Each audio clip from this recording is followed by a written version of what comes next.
Happy belated birthday! Oh, thank you, Tamara. All right, we'll go around and do introductions really quick. Jenny, do you want to start off? Who? Jenny, you're on mute. Oh. Always. Zoom etiquette, man. Throws me off every time. Hi, friends. I'm Jenny Kessler-Glump. I live at 401 Whitridge, and I'm really excited to see everybody. Christina? Good evening, everyone. Christina Williams, Charles Village Community Benefits District. Welcome, Christina. Kyle? Hi, my name is Kyle Fritz. I live at 2619 Guilford, and I am the association vice president. And Kyle's birthday was yesterday, so happy birthday, Kyle. Joan? Salutations. Hello, everyone. I'm Joan with Bottoms Up Bagels. You may know me from places as Fremont Avenue and your breakfast. Welcome. We had Bob's with bagels for my birthday yesterday. They were delicious. Thank you, Joan. Well, thank you. And then thanks to the team. You know, we may have a bunch of people that we have working with us as a team that are all basically Baltimore residents. I'm just saying, we're happy to do this for you.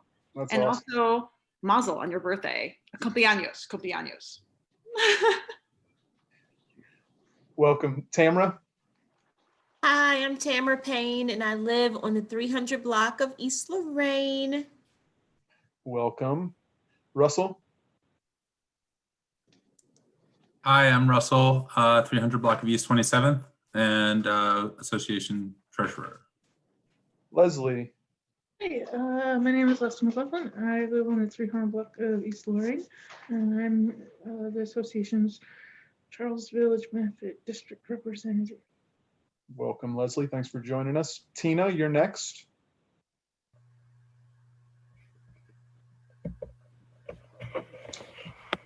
Hi, Tina and Ross, 300 block of East 26th Street. Awesome. Welcome. Neelam? Hello, my name is Neelam Prasad. I'm the current manager at the Waverly branch of Enoch Pratt Free Library on 400 33rd Street. Welcome. Thank you. I've got somebody that's just a phone number. It's a 650 telephone number. That's me. I'm Madden. I recently moved to 331 Whitridge. Welcome. Thank you. And last, I've got one that says Bobot.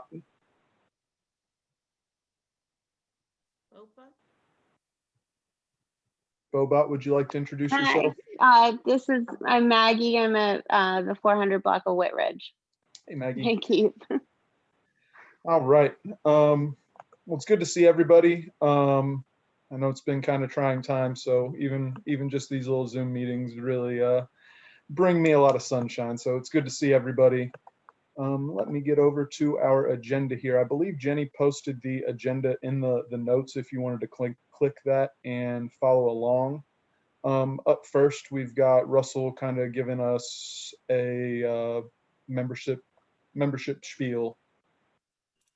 Sure. So Harwood Community Association membership dues are $10 per household per year, and they renew at the top of the year. So if you paid your dues right now, you would be a voting bona fide Harwood Community Association member for the month of December, and then you would owe $10 again once January 2021 rolls around. I don't think we have any votes in December. So, you know, if members are interested in becoming, you know, voting members, I think, you know, January is when we select board members. Correct me if I'm wrong, Keith. So I think most people would probably just, unless they're feeling very generous, wait for the January membership reboot to roll around at this point. That being said, membership dues can be paid in cash or online, and I will send a link to the chat for the online payments. And then right now, you know, if you feel better just leaving cash in my mailbox, that's fine. And I can, you can reach out to me at my email address, which I'll also put in the chat if you're more inclined to not use the online payment system. So yeah, so the Harwood dues, you know, help this community association stay afloat, and you know, enables you to vote in the relevant decisions that we make as a community association. So thanks, Rusty. Yeah, that segues really nicely into the next point. Our community association board elections are coming up in January. If you're interested in running, please reach out to any of the board members and ask questions. If you've never been a part of a board, I think, you know, this would be a good board, kind of starter board to get your feet wet. Outside of the president's spot, I don't think that there are a ton of additional work that's required.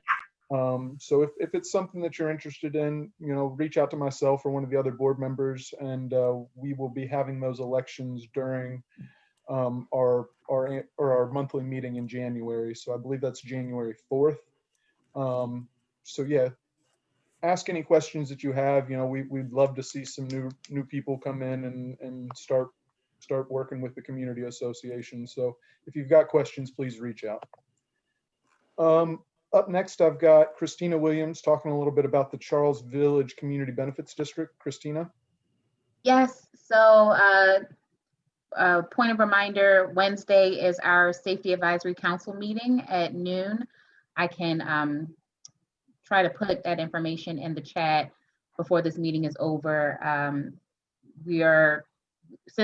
I will talk a little bit more in a few seconds about our vacancy for Director of Safety, but for the last couple of months, I've been running the program meeting, and we have kind of shifted our focus to be more focused on community engaged policing, community engaged safety. And so at our last meeting, which was a great meeting, I think the only person on here who attended was Matt, who just joined the meeting.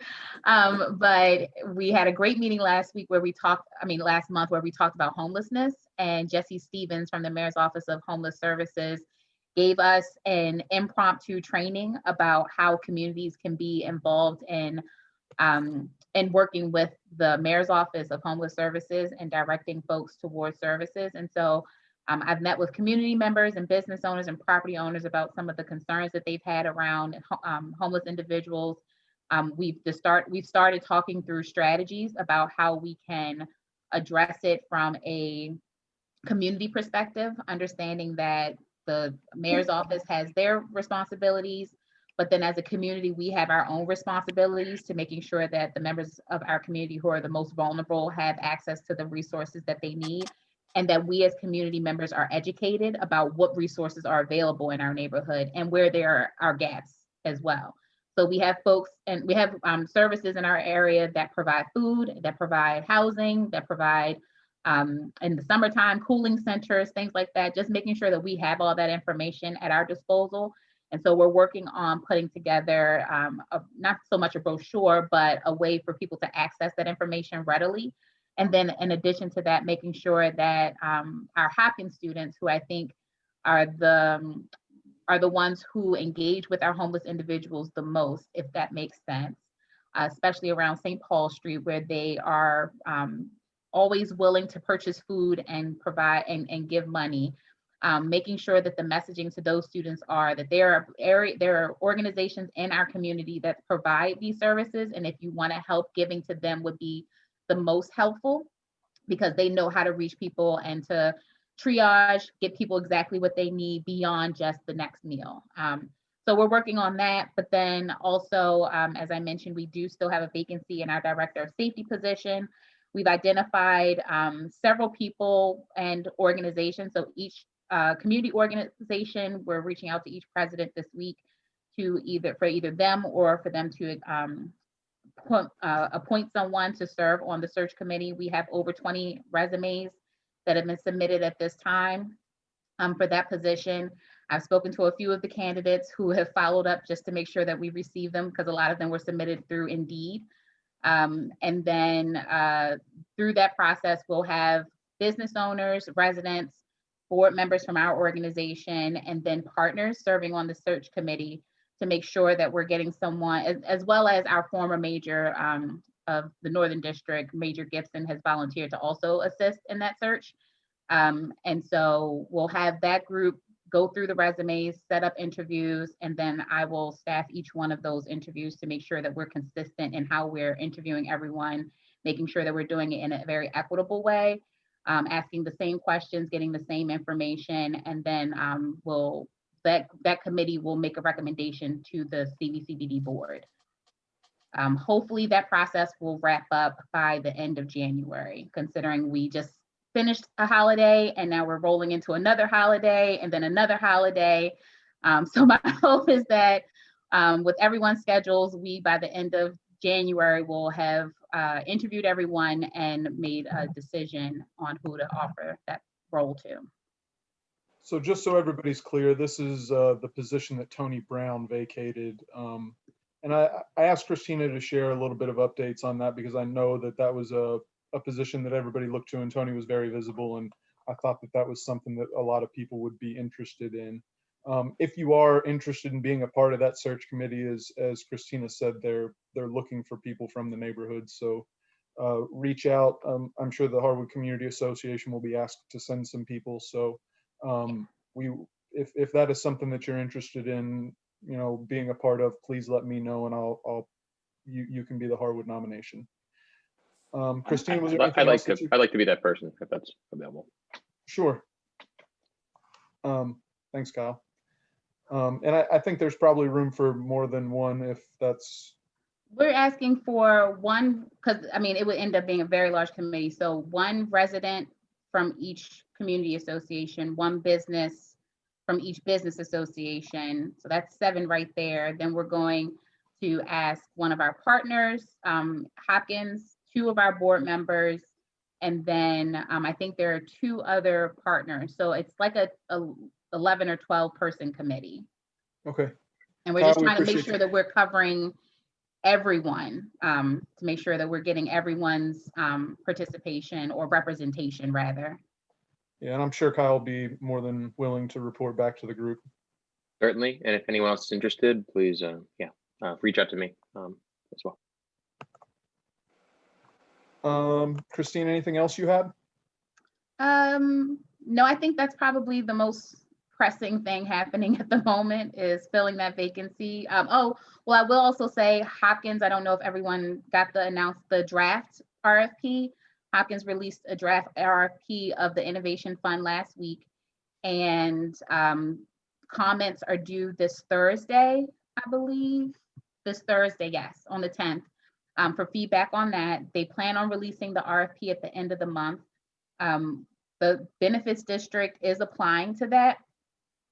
And we have a couple of ideas on what we're intending on doing in this first year. Primarily, for me, as I think a lot of you all know, I don't like doing anything on behalf of the community without the community. And so my intention is to apply for funding to have a consultant of sorts come in and do a safety analysis across all of the benefits districts. So what safety programs are here, what is being replicated where we have it already, but we have several people providing this service and we just need them to be more visible or to maybe extend their boundaries. Maybe we can pull back on some of our services. Really just want to get a clear understanding of what safety resources we have in this community. What's working, what's not, hearing from community members, from businesses, from partners, from everyone, so that we have a really good understanding of how our budget is shaped around our safety program. Having that information, I think, is going to be crucial. And then hopefully out of those conversations come ideas from the community around what maybe projects they would like to see from us. So maybe it's not something that we fund on an ongoing basis year after year, but if we do something, maybe we do some type of camera program that we work to get more cameras in some of those hotspots in on the residential properties. Like maybe that's something that comes out of it. But I never like to say what is needed in the community without hearing from the community. So that's my initial plan for that first year, is to ask for funding to do that. In addition to other things, I'm also applying to a program for a Vista from LIST, which is a national organization, local initiatives support coalition, I believe. And that person is a community safety vista. So their focus is on community safety, and they'll be helping us with community outreach around safety as well. So we have a lot of things going on around safety. So we're really excited about this person coming in and picking that up and moving forward with really engaging the community around what public safety looks like in our neighborhoods. Awesome. Thanks for all the hard work you do, Christina. I know it's been really busy where you've been trying to kind of fill 2 roles. So thank you for all that. Thank you. And if there's anything that anyone needs, always feel free to reach out to me. I'm usually an email away, or you can just ring the bell at the office. I'm usually there too. So. Yeah, I wanted to echo what Keith said. Thanks so much, Christina, for all the stuff that you've been doing for us. We really appreciate it. Thanks, Kyle. And also thanks for cleaning up the leave or facilitating cleanup the leaves. I know it's a very popular issue. And yeah, I haven't heard very many complaints, and we've been a little slow we've had a couple of sicknesses and things with our staff. So our staff has been very up and down this past month. So I'm hoping in this next 2 weeks, we can really start knocking some stuff out. But if you guys have any specific streets that need to be addressed with leaves as well too, please let me know. Awesome, thank you. Next up, we've got some CVCA information. Miller passed this along. He was not able to attend tonight, but he wanted me to let everybody know that there's going to be a holiday window decorating contest for residents of the Charles Village Community Association, which does include Harwood. Just kind of stay posted for more details of that. And he also said to please attend the January general meeting to hear information about possible development plans in Remington and the impact on potential impact on the Sisson Street transfer station. I think a lot of people in this area use that transfer station. So if that's something that you want to, see stay open, that might be a meeting that you want to attend. Up next after that, we've got community reports and discussion. First, we want to kind of talk about opportunities to shop local for the holidays. First, we've got the holiday market that's going on at the Waverly's Farmers Market. Generally speaking, in non-COVID years, generally this would be like a one-day event. They've decided to kind of split this up and keep it outdoors. So they're working in conjunction with the Waverly Farmers Market. So now through Christmas, if you stop by there, you'll also see some booths that have Baltimore-made gifts. So if you're looking for things like that, that's always an option. The other place that we always want to make sure people are aware of is the madeinbaltimore.org has a ton of Baltimore produced gifts, if that's what you're looking for, if you're looking to support local. With COVID, a lot of our local businesses have been hit really, really hard. So as much as we can support them, that's a great thing to do. So please take a look at both of those places. If you're at the farmers market, maybe stop by one of the stands and see if you can pick up some of your wedding presents, and check out the madeinbaltimore.org as well. Up next, we've got some information about the Red Bull Arts Bookstore. Jenny, I think you were going to take that.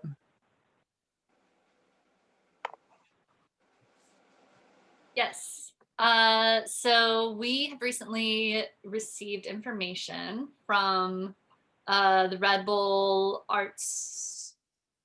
I don't remember what they're calling it, but they're doing grants. And earlier this year, we actually mentioned one of the arts grants that they were taking applications for. So not only are they doing that, there are several artists that have been selected to get paid to do some of this work. They are hosting fundraisers for 2 programs. So B360 is a youth program that connects kids and dirt bikes and gets them to connect with STEM and engineering. It's really, really cool.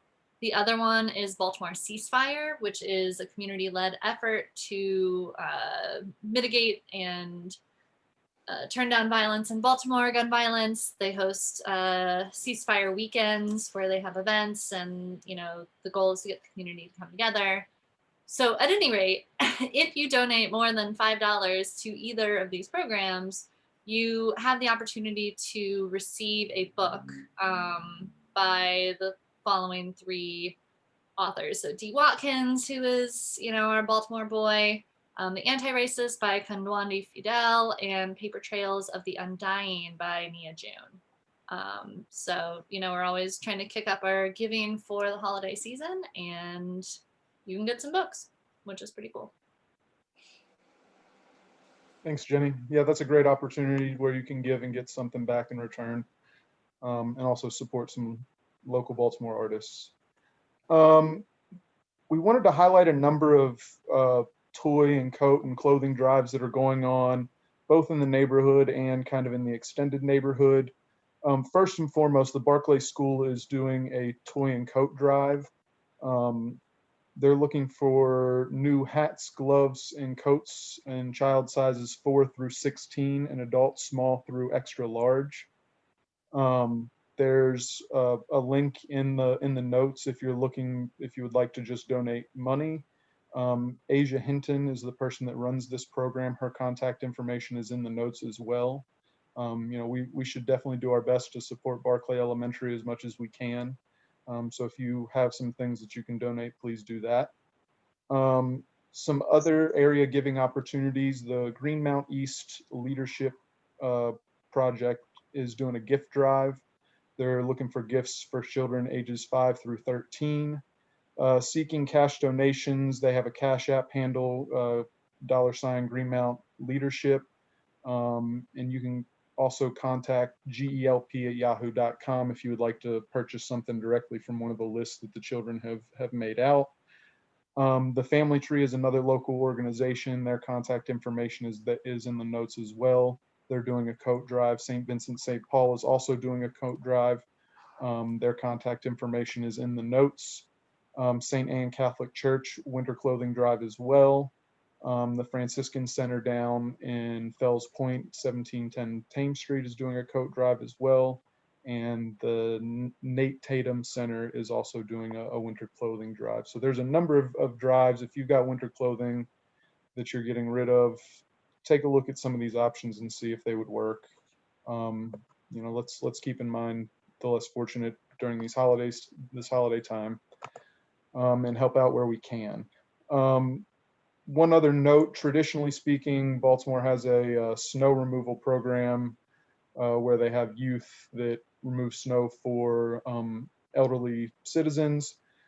It doesn't appear that Baltimore is running that program this year, so let's make sure that we're helping out our neighbors as the weather starts getting cold. And if we do ever see some snow or winter precipitation, let's try and help out our neighbors the best we can and shovel our neighbors' driveway or our neighbors' steps and stuff like that.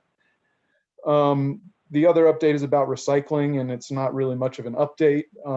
The city, we searched high and low today to see if there was any update on the 12/15 date, and that is still the best update that we have, and that doesn't leave me too optimistic that it's going to resume anytime sooner. It's going to resume on that date. We're working to schedule additional dumpster days, and we would try and also work with our recycling partners to do recycling pickups on those days, but at this point we don't have any scheduled. We are working for our 2021 dates now, so we will release those as soon as we have them. Let's see here. Maryland New Directions Employment Assistance, they've got some community awareness information sessions this coming, not this next Monday and next Thursday. It's something that you need to RSVP to, but if you or somebody you know is looking for employment, Maryland New Direction does a lot of great work and gets people working very, very quickly. They'll train you for some skills in some cases, and get you a job. So if there are people out there looking, please pass this information along. Like I said, there's 2 information sessions, Monday 10 a.m. December 14th and Thursday at 2 p.m. December 17th. Oh, that's a lot. I'm going to take a drink. Pardon me for just a moment. While you're taking a drink, the Benefits District just scheduled a dumpster day for the able community for 12:30, which I think is a Wednesday or Thursday. I have to a Wednesday. And so I just realized even though we asked Public Works before if we could schedule dumpster days, and they told us no. The person at 311 who I've been working with, he is allowing us to. So we never used a dumpster day with the city through this year. So we can schedule something the week between Christmas and New Year, if that might be helpful. I personally think it would be very helpful. I mean, I think everybody gets a lot of boxes and stuff in around Christmas or the holiday, whatever holidays you see. Does anybody else think that would be a useful thing to do the week between Christmas and New Year, try and do a dumpster day? Yes, I was about to say the same thing. Christine, Okay. if we can make that happen, that would be absolutely wonderful. Okay, so I'm sure I can't do one on the 30th, but would the 29th, if I can get that Tuesday, or the Tuesday, not New Year's Eve.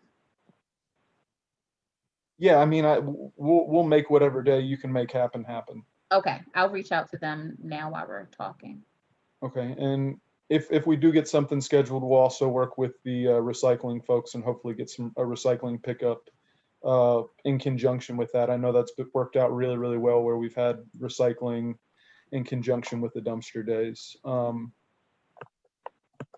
Thanks for that, Christina. That helps out a ton. Let's see here, and that was actually the very next thing on Harwood Updates, Clean and Safe. We were gonna kind of talk about the November cleanup. The November cleanup went really, really well. We had a dumpster in East Harwood. We filled it up very, very quickly. And we also did a ton of recycling. Christina, do you know how many trips they made with recycling? I have to reach out. They normally send me an email to let me know how many trips they've made, but I didn't get an email this time. I believe it was 3 or 4 Yeah. pickups that were very, very loaded down with recycling. So we'll continue to try and work with them. They're sending volunteers. So if you're giving them your recycling, make sure you thank them, because those guys are volunteering their time, and we greatly appreciate it.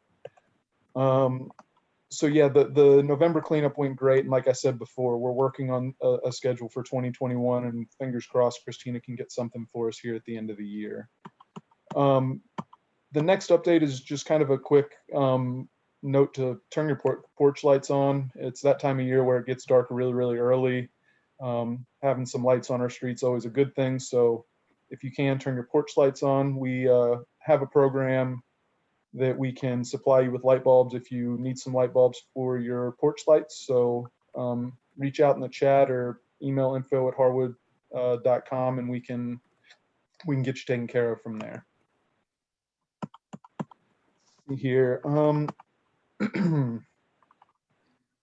we are still working on the East Harwood CVP funding that was kind of announced over a year ago. I don't see Rob Birch on here to speak any more to that. One thing that he did want to let me know is that he is looking for a project manager. We've really pushed him to let us know whenever he's looking for workers so that we can announce that within our neighborhood, and we can try and get employment opportunities for people within our neighborhood. So if you know anybody with construction management or construction project management within the area that is looking for work, please reach out and we'll connect you. They're doing a ton of work just right across Greenmount and East Harwood. So if it's somebody local, that would be perfect. Next updates for the community garden. We actually ran a Giving Tuesday event for the community garden and raised over $1,100, which I cried a couple times over that. I'm not gonna lie. Choking up right now thinking about it, but yeah. So we're gonna get some more composters. Sorry. I'm really grateful for the money. Oh, that is all right. I mean, people are so giving during this time, even though people feel so stretched. And it's been such an amazing thing for me to see people still like reaching out and reaching down. And so I certainly feel you on that little warm love there. So I'm glad it worked out for you. Yeah, it was really great. I appreciate you kind of stepping in for a second for me there. but yeah, we do a lot of work at the garden. The first thing we're going to do is we're going to add some more compost turners. We have 3 currently, and they're kind of filling up a little bit faster than we would like. We're kind of reaching our capacity where the compost can actually turn and cook and be usable for the garden. So we're going to increase our capacity there. So continue to let your neighbors know we've got that in the neighborhood. It's something free that it really actually helps the garden out, because we use that as you know, to feed our soil, and we don't have a huge budget for the community garden, so that really helps us out a lot, just dropping off your kitchen scraps. Also, coming up in January, we should be announcing some planning for next year. So yeah, if you've got any ideas or stuff that you want to see grown at the garden, reach out, and we will. Sorry, I'm still kind of. If you've got anything that you'd like to get incorporated there, let me know, and we'll get you incorporated.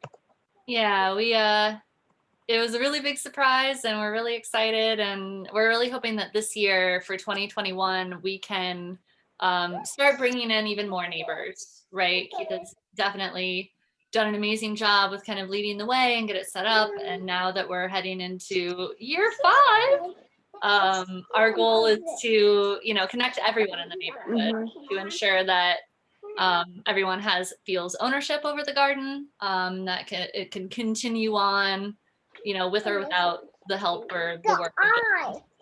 So if you know anyone, if you've got anybody who really wants to get their hands dirty, you know, send them our way. Thanks, Jenny. Let me pull it together for a second. So yeah, the Giving Tuesday event went really, really well, and I think that's about it for the community garden. If, like I was saying as I was choking up, if you've got some stuff you want to see grown for next year, get in contact. We're starting to plan now for next year and get seeds started. So let me know if there's something you'd be interested in. We'll see if we can work it in. One additional community update: the Caring Hands Behavioral Health Center that is setting up shop on Greenmount, the 2600 block of Greenmount. We've been working to get a meeting with them to kind of try and figure out a little bit more about the services that they're planning on offering. You know, we're kind of cognizant of oversaturation in our area of those types of certain types of services, and we just want to make sure that they're going to be doing what they say they're going to be doing. So I know a lot of people probably see that right there on Greenmount. It's a big white building. They've done really nice work with the building, and I appreciate that. But we just want to make sure that they're going to be a good partner and a good neighbor. Last, the United Way neighborhood grant is something that we applied for. Kyle and Jenny did a lot of work. We were talking about this a little bit earlier, but on our last meeting, we decided that we should apply for lighting for the alleys. So that's what we did. We applied for a grant to light up every alley in the neighborhood. So I think we have a really compelling story to tell, since we have one alley in the neighborhood that is already, you know, lit up and looks great. And, you know, we use some of the news coverage and the pictures from the events that we had there. So I think we have a really great story to tell, and I think we stand a really great chance of getting that funded. They did write back and announce that they are extending that period a little bit, so that's going to give us a little bit of time to work with them and refine our grant to ensure that, you know, it's as complete as it can possibly be, and ensure that we have the best chance of getting funding. So we're going to need a little bit more work on that, but fingers crossed that goes through. And you know, if that does, we're hoping by early summer we would have lighting in all of the alleys in Harwood. So I'm really looking forward to that, and I hope it gets funded. And can I say something, Keith? Yep. One of my neighbors on 26th Street, Kyle probably knows, who's the woman, I forgot her name, and don't tell her I forgot. The woman that uses the leaf blower all the time. Is this a positive or negative comment? I don't want to No, it's out her. positive. Okay. No, I wouldn't get on here and blast her in front of everybody. Okay. Yeah. Her name is Miss But- Debbie. Yeah, Mr. And- I have her phone number, by the way. Obviously, no, but I just forgot. I just in the moment. But I'll say that, you know, she had been blowing the alley, and what I even realized, I invested probably like about a month and a half ago. I went and got a cordless leaf blower because I had one that was a cord extension, and I'm only saying this because probably the other alleys, I will clean my entire block in 15 minutes. What I do on my break in between my Zoom classes, and it's like the most fun ever, is go outside and blow leaves in piles in the gutters. You know, so I'm pretty sure the leaf guys love me, but the neighbors, we have like cleaned our block in a matter of like 20 minutes, almost like the entire block. So I'm saying that to say that each block might want to invest in. It was only like about $100 for a cordless, to invest some money in that as well. And I just kind of like blow things in piles, not just leaves, but even trash. And it really, really helps. It cuts down on a lot of time also.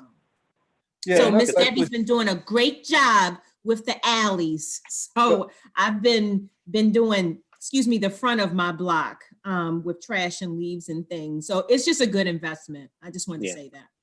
I agree completely. Hello. Go ahead, Keith? Wilma. Yeah. Yeah, I just want to make a statement because your filling up has also made me fill up. Because a lot of you all don't know about the history of that area up there where the garden is.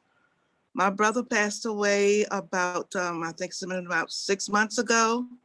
And he, along with, if you all remember, Mayor Dew Burns and Representative Nathan Ivey, were the ones who helped to get that garden area started years ago.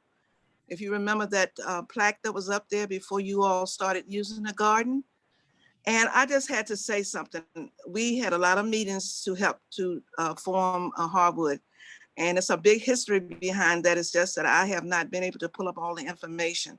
But I just wanted to mention that. And I don't know how many people remember Mayor Dew Burns from years ago. Anybody know about him? Hello? I think a few of us know the name, but Smoking on. I think a lot of the people, you're right, don't know the history of the neighborhood like you do. Right. And it's and when you broke up, that helped me break up because my brother was very instrumental in getting that area opened up for Harwood area at the time. And I just wanted to share that. Thank you. That means a lot to me. Thanks, Wilma. You're welcome. I had a question about the structure of the grant involving the lights. Does it, like, who's paying for the electricity? And what So is that's the one thing that we're going to ask for a volunteer from each block. Kyle, can you speak more to what the cost per year is? Yeah. So here in Baltimore, we pay 14 cents per kilowatt hour. And so the light bulbs that we are using in this grant are 2 watts. And so you're able to light the entire length of an alley with the equivalent of a 100-watt conventional light bulb. So on a monthly basis, it's only about $10 is the price that we're asking for somebody to volunteer to pick up. So I think we talked about maybe, in the grant, trying to do some kind of, could we help somebody offset that cost? But I think realistically, we're just asking for some person to step up from each alley and pay that, pick up that, because it's a little bit infeasible for us to kind of like facilitate that over a long period is the current thinking. But I think it would be an opportunity for future grant work. But in the grant as we entered it, because the costs are relatively low, we're just gonna ask for somebody to pick that up. Yeah, and we were also kind of bumping up against the maximum for that grant just with the lighting costs. So we tried to work it in there, but it just didn't work. So that's something, once the grant's announced, we're going to have to kind of do some planning going forward and kind of appoint some neighborhood captains and things of that sort that are going to help us get these installed. The last thing we had, and I'm not sure if Matthew Herman is on. Matthew, are you on? There was a gentleman that was going to speak about some development along Greenmount, but I don't believe he's on. So we're in the community comments section. If you had any comments, please, now would be the chance. Regina, yeah.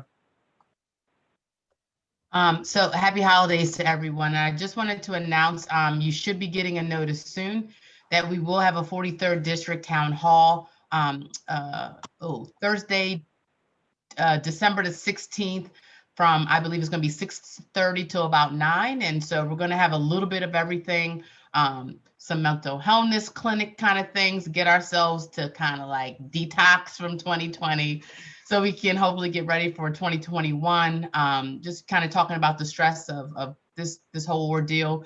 We're going to talk about session, what session's going to be like, not only for us, but for you as folks who want to and need to participate in the process, let you know how that's going to work. And then we'll each, we'll have some updates about some major developments happening in the area, especially things like, the Northwood Shopping Center, which is a big deal right now. It's officially and finally demolished, and within 2 years, that development should be up and going. But just some major projects in the area, just a quick touch on, and as well as us talking about in general, what are probably going to be the big legislative priorities. And then each of us will talk about exactly what bills we're putting in and what we would like, like you to hear about, but also support. So you should be getting that email soon to be able to send out to the community. Okay, thanks. Yeah. I thought Joan had her hand raised. Joan, did you have something to say? She went off video, so maybe not. Did anybody else have any public comments? Shorter meeting than most. Go ahead, Gina. Hi, I just wanted to give a little update from the State's Attorney's Office and the courts, since we have the an increase in the COVID, positive COVID tests. So with the court system, which was effective November 30th, they went from a phase 3 to a phase 2. And just really quickly, what that means is there's a suspension of jury trials. There's a suspension of the rules deadlines for the initiation of criminal cases. And also grand juries can continue at the discretion of the administrative judge. And let's see, in district court, bench trials may take place, but only for alcohol-related driving offenses and crimes involving violent acts. And lastly, the circuit court, it will continue with remote pretrial hearings. The remote pretrial hearings will take place even if there's a witness testimony required. So there's been a lot of Skyping, as you can imagine, with the courts. So with nothing in person. So the phase 2 was really like a, one step above the shutdown, but they modified the stage 2 to include what I just mentioned. So they're handling some things, but some things are not happening, but they take it literally day by day. So we just get these updates. So I haven't got a new update since this one. So, but it's only been around for about a week and a half. So that's where we are with that. And another thing I wanted to mention, I don't know if anyone saw the press conference with the state's attorney today. She talked about how they've created a sentencing review unit, so SRU. So this literally came out today. So I just have a little information on it, and I'm sure there's probably going to be more questions the more people see it. So basically, this unit is going to review cases of incarcerated people serving life sentences to determine whether the state's attorney's office supports release. And I think they're focusing more at juveniles. So there's a couple of things that go with that. And one of them is looking at a person who has a documented serious medical issue that's in accordance with the CDC that places them at a serious illness if they contract COVID. And the other part is individuals over 60 who have spent more than 25 years in prison on a life sentence, or individuals who have spent more than 25 years on a life sentence for a crime they committed as a juvenile, 17 or under.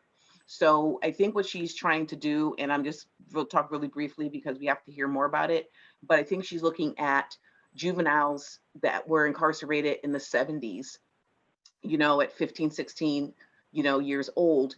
And so now they're over the age of 60 years old, and they're going to look at them. They're not just going to let people out, but it's a huge process that they're going to do. They'll talk to the families. There's going to be, the victims and how everybody feels. And does this particular person, kind of deserve to have the sentencing review unit look at their case? So the public defenders or the legal counsel that these people have can petition this unit to see, can you take a look at it? So this is something that she released today, probably about 4:30, today. So I just kind of wanted to put it out there for everyone because I'm sure you're going to see it on the news and there's going to definitely be some chatter about it. But I just want people to know that it's just not okay, A, B, C, D, you guys are getting released. There's going to be a major process, to look at these individuals. As we know, there was a statistic in the email that said 80% of the incarcerated people, I think in the United States, did crimes, under the age of 17, so I think that's the wrong number. I have to look it up, but don't quote me on that. But there's a big percentage of people who are incarcerated that did crimes and they were 15, 16 years old. And obviously the laws in the 70s are completely different than, the laws of 2020 and things. So it's just something that she's starting and it's going to happen. And I just have to get a little more information. So if there are questions in the future, you can feel free to ask me. So that's that. Awesome. Thank you. Appreciate that update. Yeah, cool update, Gina. I think that's something a lot of us support. So that's really cool. Yeah. And I don't live in in the community, but, I come to the meetings, I hear all the great things you guys do. So I'm probably going to reach out to you, Keith, at some point about the garden and see, just what I can do, not as a state's attorney person, but as just a citizen of this city. So I'm going to, I had a garden growing up. My father was just this garden guy. And unfortunately, he grew tomatoes all the time and I hate them. So that's my kind of, and green beans, I don't know why, but that was the thing. So I don't know if I can help you with the tomatoes and the green beans, but I probably could. So.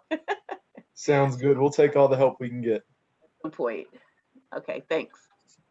Did anybody else have anything they wanted to add? I just have a question. Is there like a volunteer sign up for the garden? Like, are there work days at the garden, per the website or?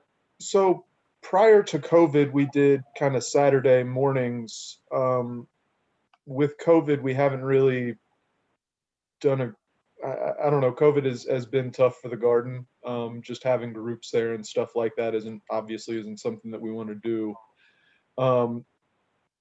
I'm hoping that with some of the money that we raised on Giving Tuesday, we can kind of update our sign. Maybe get like a plexiglass thing that will close down over top so that the stuff doesn't immediately get rained on and ruined. And as a part of that, what I was kind of hoping to do was include some, like here's a list of tasks that you can do if you just stop by on a Saturday or a Sunday, or you're walking by and you want to help out. That's something that we're looking to improve upon for the future, because we've seen with COVID, a lot of people are asking us the same thing. They come by and ask, how can we help? And I say, well, you can always pull weeds, but that's not generally what people want to do.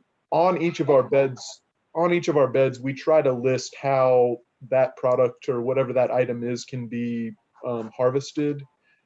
We don't have any fences or anything, so people kind of come and go, and we can't really monitor it all the time. So that's the best idea, or that's the best thing we've come up with so far to kind of educate everybody, so that if you come and you want to pick something you're not really sure, you can kind of read the sign there and know a little bit better about what you're doing, and to make sure that, I call it detrimental harvesting. You see people pull up the entire kale plant. It's like, well, if you just break the outer leaves off, it'll continue to grow from the middle. So yeah. I'm working on that. Hopefully by the spring, we've got, like I said, that sign has more info where you can just kind of come by, take a look, and knock stuff off out of the sign. Instagram is really how we get most of our information out right now. Okay. So yeah.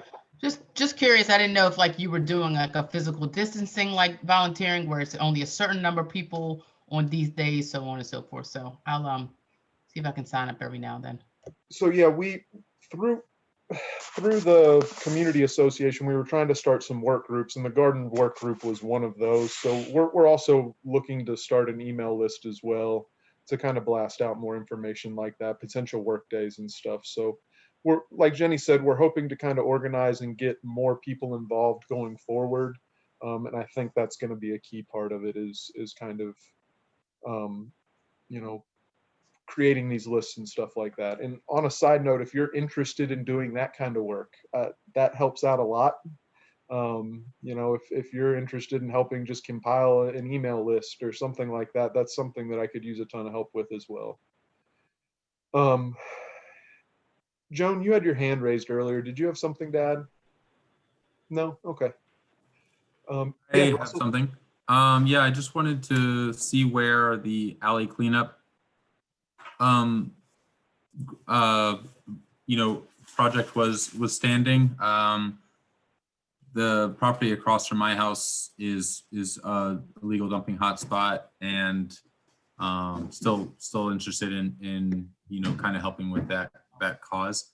And I was just wondering, like, even if we just got signs and like fake cameras, like the things that look like security cameras, but they're just like plastic boxes, I really think that would just be enough of a deterrent for some of these people. But I guess I just wanted to see what people's thoughts were, and you know, how we can keep that ball rolling.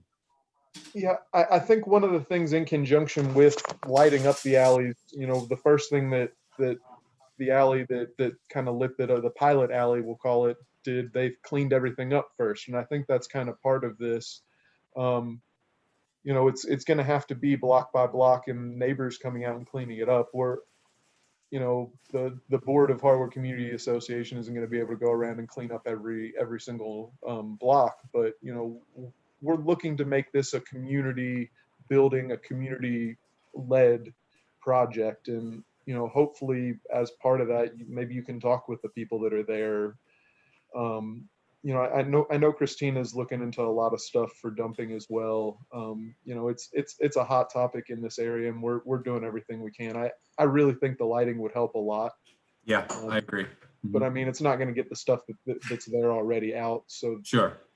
But that's definitely part of this. You know, we want to do cleanups and then install the lights. So that's going to be part of this whole deal. Okay. Also, and if you're interested in doing, oh, I'm sorry, Christina, I need to jump in. Do you want to go first? No, I was just gonna answer the question about our alley project around illegal dumping. Our project is more of a long-term project, so we're still in the data collection phase. So if you haven't completed the survey, I'll put the link in the chat in a few seconds, well, in a few minutes. But then the other part of it is, like, there's still a process for illegal dumping where if your neighbor, and I'm sorry, I'm on another Zoom call at the same time, so I'm like trying to make it as like push my phone as far away as possible so you can't hear the other person talking. But if you are noticing incidences where there are private properties or public lots or anything where there are significant dumping taking place, please still send that to me. I still send stuff on a regular basis to code enforcement. I still submit things to 311. I follow up with them fairly regularly, and we still have our quarterly sanitation meetings where we identify these locations and go through them and try to focus on submitting them for citations. Sometimes the result is either the property is unoccupied and we're pushing it for vacant building notices or different things like that. So we're still pushing through our general process of addressing illegal dumping while trying to address the remediation of illegal dumping through a more long-term process. So please send me that address and that information and I will follow up on it. And then hopefully next year with some capacity building assistance through a couple of grants we're applying for, you'll also start beginning to see if your neighbor is a habitual problem with illegal dumping.